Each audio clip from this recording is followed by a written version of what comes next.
Hey everybody, it's your Uncle Bear. Happy Saturday to you.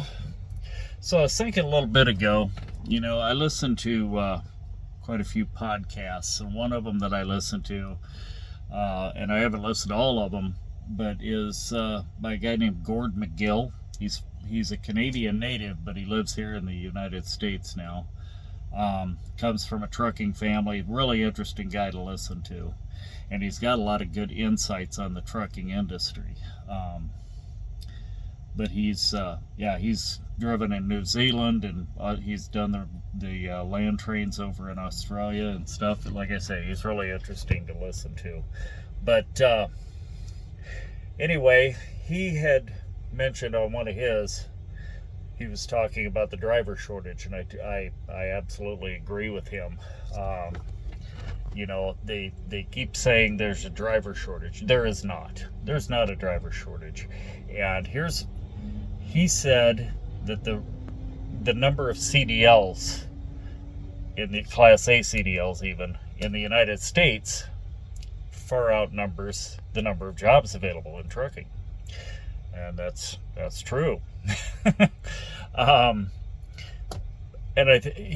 he also said that part of the reason is people that get into the trucking industry, they don't know what they're getting into.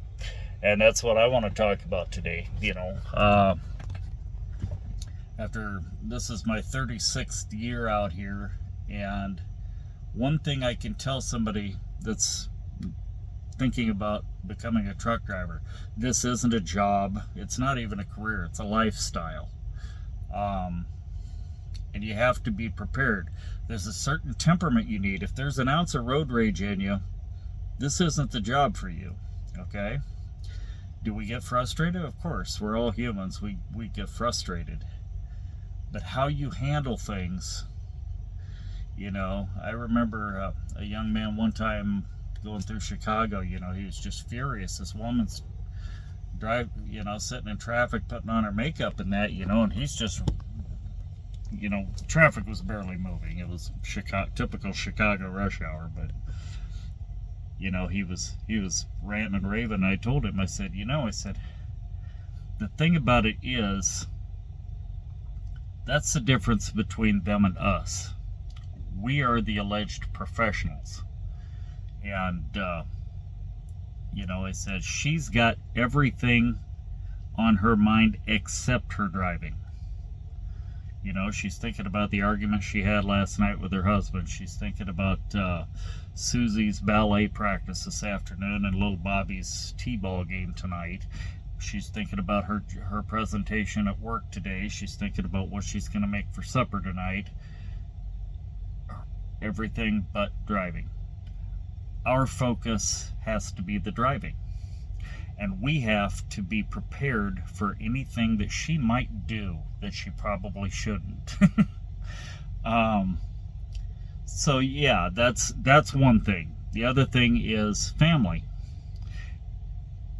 I don't care if you're a man or woman, your spouse better be strong, unless I was going to say unless you're running team, but I tell you what, you better have a strong marriage if you're running team, because there's no way in hell that my wife and I would ever last, both of us in this small of quarters, that for that amount of time every single day. No. But she's strong enough to be home and take care of things while I'm on the road.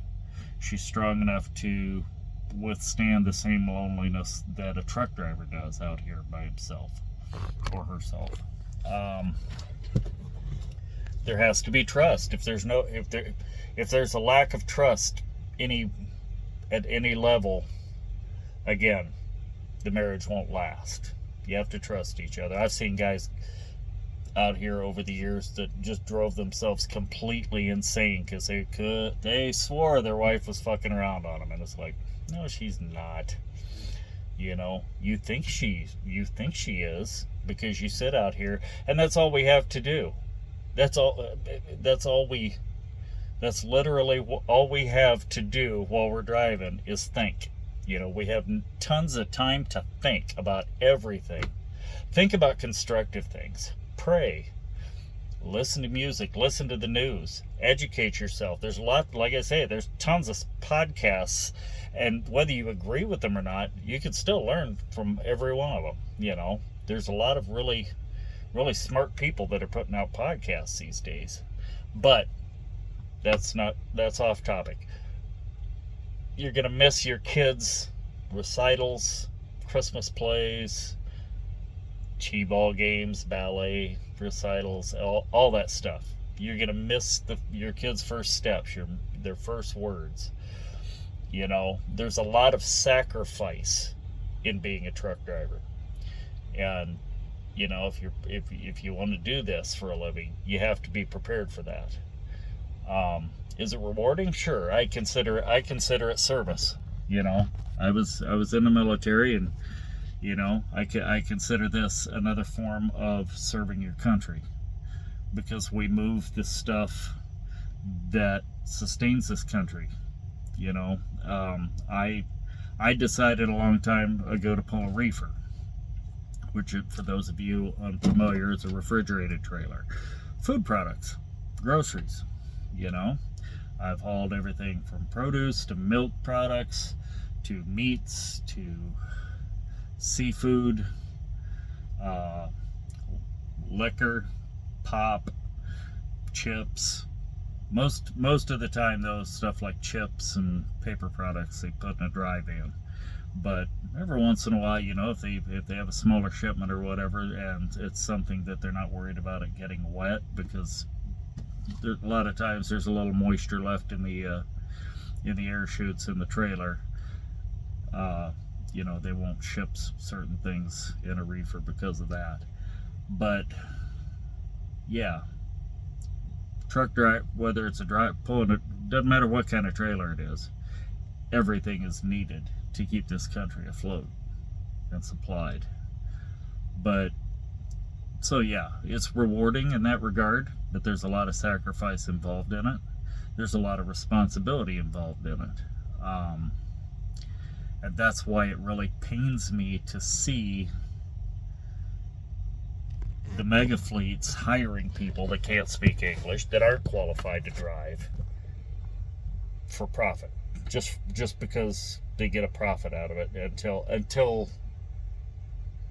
and that's a big word, until, not if, but until those drivers that don't know what the hell they're doing go out and kill somebody. It's not worth a single life to have somebody who's not qualified. We were all rookies, and not a damn one of us came out of the womb knowing how to drive. But you have to be able to speak English and learn, you know, from someone who is qualified. Put them through a driving school that actually teaches them how to fucking drive, and put them with a trainer after that driving school for 6 to 8 weeks. A trainer that's been over the road for at least 10 years, at a minimum 10 years, because it's got to be somebody who knows what the hell they're doing, you know. 10 years and has a decent record. I mean, like I say, I've had a couple wrecks over the years. You know, it's been a long time since my last one, but so I mean, a perfect record. And I don't want to be a trainer. I would never want to be a trainer. I don't have the patience for it. I would bring a 2x4 to wrap your knuckles, you know, every time you did something wrong. So no, I'm not a trainer, but I can provide insight to people. I can provide insight. I just can't be in the cab with you, because yeah, I would hurt you. Anyway, that's all I got. But yeah, give it careful thought. If you have questions, feel free to comment and ask any questions. You know, if you, like I say, if you're considering coming into the trucking industry as a truck driver, and you have questions, put them in the comments. And if you like these videos, like them, share them with all your friends, and subscribe, okay? And in the meantime, have a fantastic weekend. If you're out there traveling over the weekend, going camping, fishing, and all that happy horse shit, have a fantastic time, but please stay safe, okay? We'll see you next time.